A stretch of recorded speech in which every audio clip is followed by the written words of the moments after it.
I never thought I'd find myself in this position, standing in front of my daughter's bedroom door, unsure whether I should open it, but knowing deep down I must. My daughter Sophie had always been the imaginative type. She'd make up games, create whole worlds in her little mind, and speak to her friends in a way that seemed innocent enough. But over the past month, something had changed. I suppose I should have noticed it earlier. But like most parents, I shrugged it off as just a phase. After all, children have vivid imaginations, and at 5 years old, Sophie was no different. However, this one imaginary friend of hers, Emily, was different. There was something about her that unsettled me. It started innocently enough. Sophie would talk about Emily as if she were a real person. At first, I figured she was just trying to create a playmate, someone to share her thoughts with. But as the days went by, I began to notice the subtle changes. One evening after dinner, Sophie asked me with an odd glint in her eye, "Mom, do you know what happened to the man in the old house down the street?" I frowned, confused. "What do you mean, sweetheart? There's no one living in that house." "But there was, right? He went away because of the bad things." She spoke as if she were certain, as if she had first-hand knowledge. I felt a chill run down my spine. The house in question had been abandoned for years, and as far as I knew, no one had ever lived there in a very long time. Yet Sophie was describing it as though it had been a recent event. "Who told you that?" I asked gently, trying to keep my voice calm. "Emily did," she replied without missing a beat. I brushed it off, attributing it to her imagination. But later that night, I couldn't shake the feeling that something was off. Sophie had been unusually quiet during dinner, her head down, eyes darting from side to side, as if she were listening to something only she could hear. And then the mention of that house. How did she know about it? The next morning, things escalated. I was in the kitchen making breakfast when I overheard Sophie talking in her room, giggling softly. But there was something different in her tone, something darker. I couldn't help but listen for a moment, wondering who she was talking to. "Why did you tell Mommy about the man, Emily?" Sophie's voice was small, almost childlike, but there was an edge to it that I couldn't quite place. "She's not supposed to know." I froze. Who was she talking to? I stepped quietly to the doorway of her room, peeking in, half expecting to see another child playing with her. But instead, Sophie was alone, sitting cross-legged in the middle of her bed, talking to an empty space in front of her. She paused as if waiting for a response, then nodded slowly. "I won't tell her again," she whispered. "I promise." I felt my heart race in my chest, a sense of unease creeping up my spine. I needed to get a grip, I thought. It's just an imaginary friend. But still, the way Sophie spoke to Emily, it felt as if there was something more to it. I was used to hearing children talk to their imaginary friends, but Sophie's tone wasn't playful or innocent. It was as if she were having a conversation with someone who knew things she shouldn't. After breakfast, Sophie insisted we visit the old house down the street.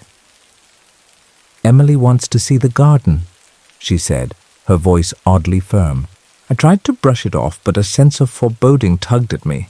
I tried to distract her, suggesting we go to the park instead, but Sophie wouldn't budge. She was adamant, and so, reluctantly, I found myself standing in front of the crumbling old house, Sophie staring up at it with a look that was, in a word, unsettling. "Do you think Emily will be happy here?"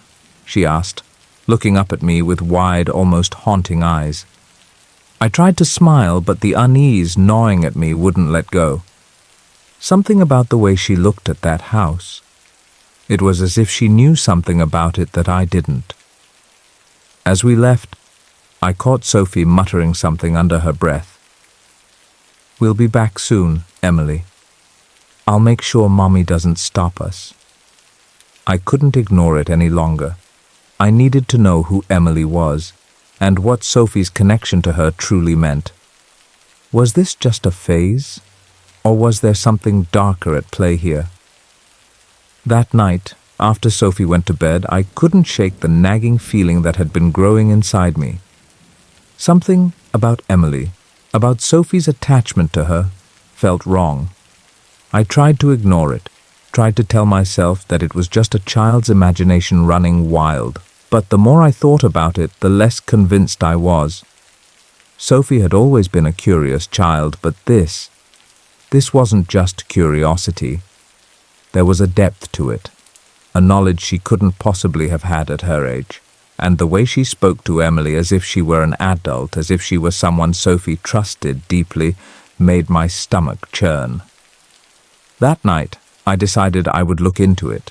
Maybe there was an explanation I hadn't considered. So while Sophie slept, I went online researching everything I could about children's imaginary friends and their potential for psychological significance. But the more I searched, the more uneasy I became. Stories kept cropping up about children whose imaginary friends seemed to know things they shouldn't, things about their parents' pasts, about secret family tragedies, or even about events that hadn't happened yet. My eyes caught on one article titled "The Danger of Children's Imaginary Friends When the Line Between Fantasy and Reality Becomes Blurred." I skimmed through it quickly. According to the article, some psychologists believed that imaginary friends weren't just figments of a child's imagination. They could be projections of deep-seated emotions or traumas. The article mentioned that sometimes these imaginary friends could take on dark, malevolent traits, especially if the child had experienced significant stress or anxiety. I shivered as I read about the connection between certain behaviors, like a child suddenly displaying knowledge of something they couldn't possibly know, and a more sinister pattern emerging. I closed the laptop with a sigh, trying to shake off the uneasy feeling that had settled in my gut. It had to be coincidence, right? After all, Sophie had always been so full of life, so playful. She was an innocent little girl, not someone prone to delusions or dark imaginings. But then, the next morning, things took a turn. Sophie woke up early, as usual, but this time she was standing in the hallway, staring at the wall with an unblinking gaze. Her eyes were wide open, her posture unnaturally still. She wasn't even acknowledging me when I called her name. "Sophie?" I asked, approaching her slowly, my heart pounding in my chest. "Sophie, what's wrong?" She didn't answer. Instead, her lips parted slightly, and in the softest whisper she said, "Emily says you shouldn't be so worried. You'll never know what's really going on." I froze. Her voice sounded different. It was hollow, distant. It wasn't the voice of my daughter. It was as if someone else was speaking through her, someone who knew things I couldn't possibly understand. "Sweetheart, look at me," I said gently, reaching for her shoulder, trying to get her to focus. Her eyes slowly met mine, but they weren't the eyes of the little girl I knew. They seemed empty, distant, as if something inside her had been replaced. "Emily says she'll never leave. She's helping me," Sophie said, almost mechanically. "She's the only one who understands." My mind raced. I needed to break through to her. I needed to figure out what was happening. "Who is Emily?" I asked, forcing the question out through a tight throat. "Where is she? Why does she talk to you like that?" Sophie blinked slowly, as if coming out of a trance. Her eyes cleared and she looked up at me, a puzzled expression crossing her face. "What do you mean, Mommy? Emily's just my friend. She's always been here." I let out a breath I hadn't realized I was holding, but the relief didn't last. The tone of her voice had shifted once again, this time to something more innocent, but it still didn't sit right with me. The rest of the day passed without incident, though I couldn't shake the image of Sophie's vacant stare. I kept wondering what she had meant when she said Emily was helping her. Helping her with what? And who was Emily really? That evening, as I tucked Sophie into bed, I kissed her goodnight and watched her close her eyes. But just before I turned to leave, she whispered something that made my blood run cold. "Emily says you'll be mad at me soon, but I can't help it. She says you'll understand." I didn't know what to think. I felt a growing sense of dread, and the hairs on the back of my neck stood up. Who was Emily, and why did Sophie speak of her with such reverence? Later that night, I couldn't sleep. My mind was racing with possibilities, each one darker than the last. As I lay in bed, I heard a noise from down the hall. It was faint at first, almost like a whisper, but it grew louder, coming from Sophie's room. I crept out of bed, my heart thudding in my chest. Was Sophie talking to Emily again? I reached the door to her room and paused, listening. The whispering continued, low and indistinct, but one word stood out. "Mommy!" I pushed the door open, but what I saw froze me in my tracks. Sophie was sitting up in bed, her eyes wide open, staring straight ahead. She wasn't talking to anyone. She wasn't moving. She was just waiting. And then I heard it. The voice. A voice that wasn't Sophie's, but that I could clearly hear, coming from the corner of the room. "Tell her she's wrong. She'll never know the truth." My breath caught in my throat. The voice was cold, emotionless, and deeply unsettling. It was unmistakably human, but it wasn't my daughter. I backed away slowly, not daring to take my eyes off Sophie. She still hadn't moved, but I could feel the presence in the room, something watching, something waiting. "Mommy, Emily says you'll leave soon." Sophie's voice broke through the silence, her words chilling me to the bone. That night, I didn't sleep. How could I? Every time I closed my eyes, I saw Sophie's vacant stare and heard the chilling whispers. The voice, it wasn't her. It couldn't be.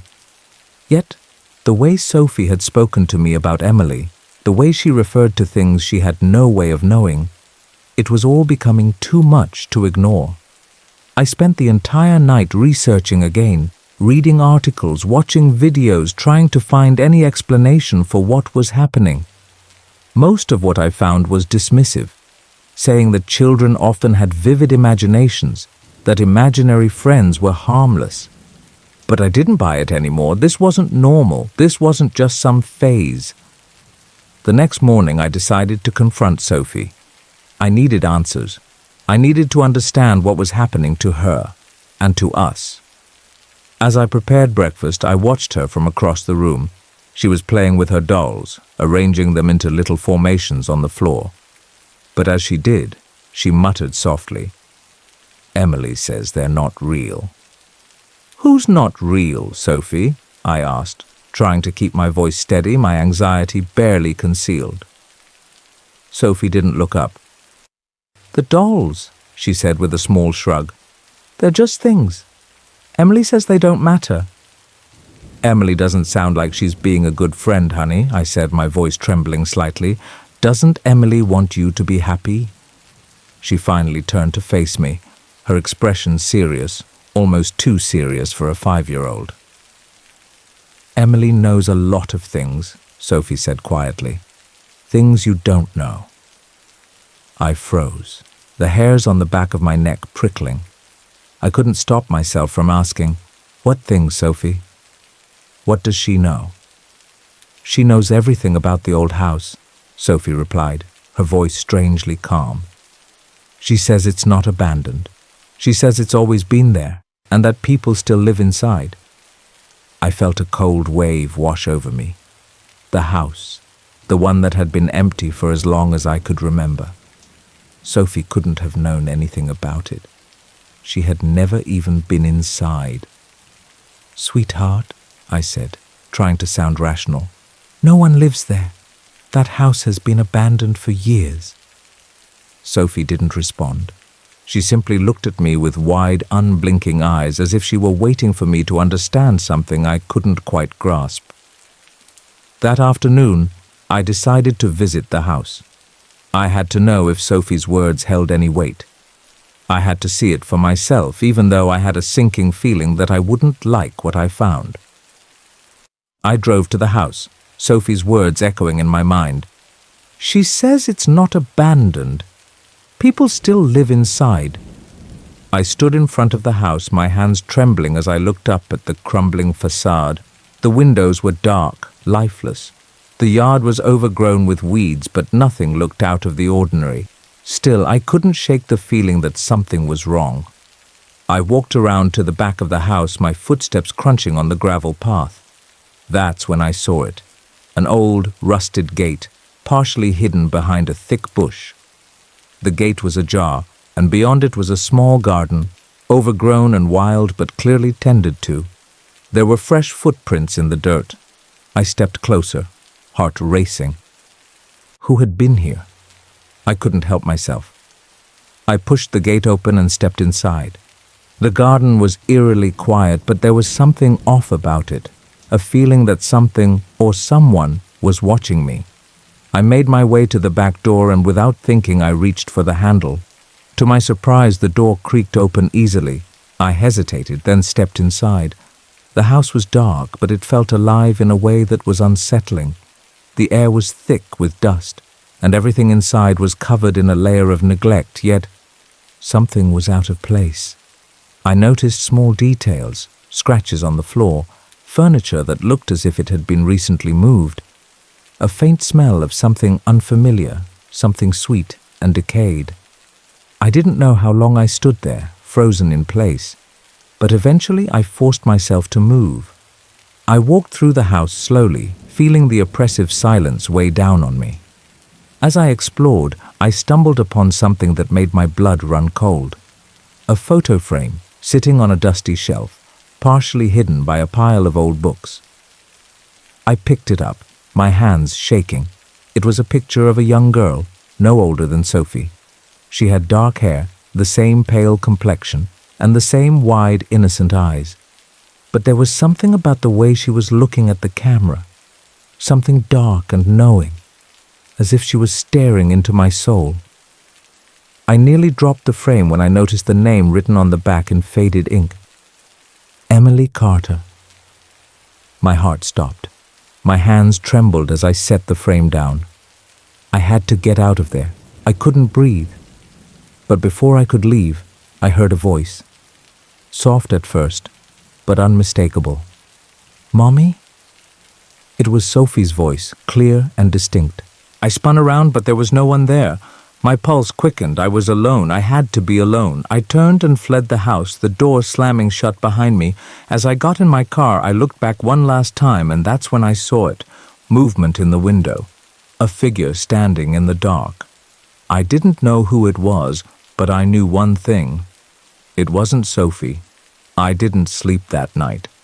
The events of the day had shaken me to my core, and my mind raced with questions I didn't want the answers to. I kept thinking about Emily, the house, the photo, and that voice I'd heard calling my name. It felt like I was spiraling, but no matter how much I tried to ignore it, I couldn't shake the feeling that I was being drawn into something much bigger than I could comprehend. The next morning I called the local authorities. I needed help, but I wasn't sure what I was asking for. What was I supposed to say? My daughter's imaginary friend is real, and she's been haunting us for weeks. It sounded absurd even in my head. But I had no choice. I had to know what was going on. When the officer arrived, I tried to explain everything. The strange behavior of Sophie, the things she'd said about Emily, the photo, and the house. He listened quietly, his expression unreadable. When I finished, he looked at me for a long moment, then spoke. "Have you heard of the Carter family?" he asked. I shook my head. "Number Y?" He nodded slowly. "The house you went into yesterday, the one on Oak Lane, used to belong to them. The Carters disappeared almost 30 years ago, right around the time the house was abandoned. No one knew where they went. Some people said they were just another family that left town in a hurry, but others, well, they think something happened there." I felt a cold shiver run down my spine. "What do you mean something happened?" The officer hesitated. "There were rumors about the daughter of the Carter family, Emily. She was about your daughter's age when they disappeared. Some people say she drowned in the old well behind the house. Others say she ran away with a man, but the truth is no one knows for sure. The whole family just vanished.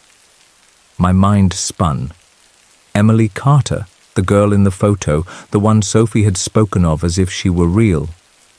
I felt a lump in my throat. Do you think Sophie could be talking about her? The officer didn't answer right away. Instead, he looked at me with a strange, almost pitying expression.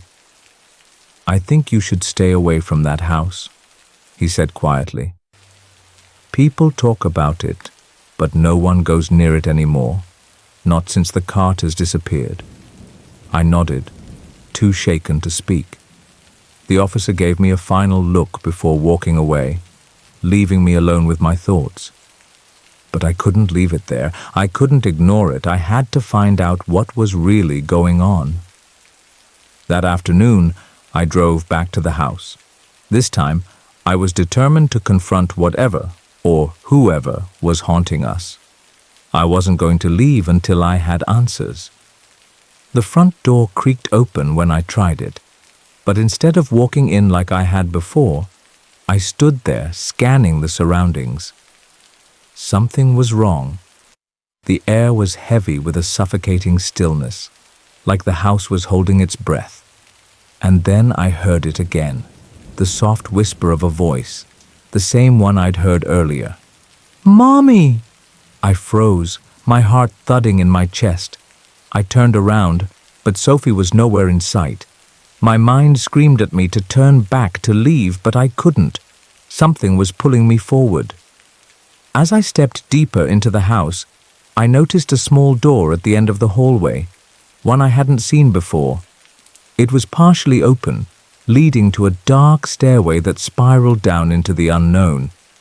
A feeling of dread washed over me, but I couldn't stop myself from going down. At the bottom of the stairs, I found something that made my stomach churn. There was a small makeshift room, barely more than a closet, filled with old toys, broken furniture, and dust. But in the center of the room, sitting on a chair, was a single doll. A doll that looked exactly like the one Sophie had been carrying around for days, and next to it was a photograph. It was a picture of a family, 2 adults and a little girl. The girl was wearing a dress that looked eerily familiar, and she had the same unsettling expression as the girl in the first photo I had found, but what sent chills down my spine was the writing on the back of the photo. It read, "Emily Carter, age 5, October 1989. That was it, the final piece of the puzzle. As I stared at the photograph, I heard a voice. This time it wasn't just a whisper. It was clear, distinct, and unmistakable. "Mommy, why aren't you playing with me?" I spun around. Sophie stood in the doorway, her eyes wide and empty, her face expressionless. And then, like a switch being flipped, Sophie smiled, a grin that was too wide, too unnatural. And I realized then the truth I had been running from. Sophie wasn't Sophie anymore. She never had been. She was Emily Carter. Her spirit had been trapped here all these years, her presence haunting the house, and somehow, through some twisted fate, she had found a way to reach me. Sophie had been her vessel, her way to interact with the living world, and now she was demanding my attention, my love, my presence. Before I could react, Sophie, or rather Emily, stepped forward, and her voice, now cold and distant, echoed through the room. "You never wanted to play with me," she said softly, her eyes narrowing with a cruel understanding of my fear. "But now, you will."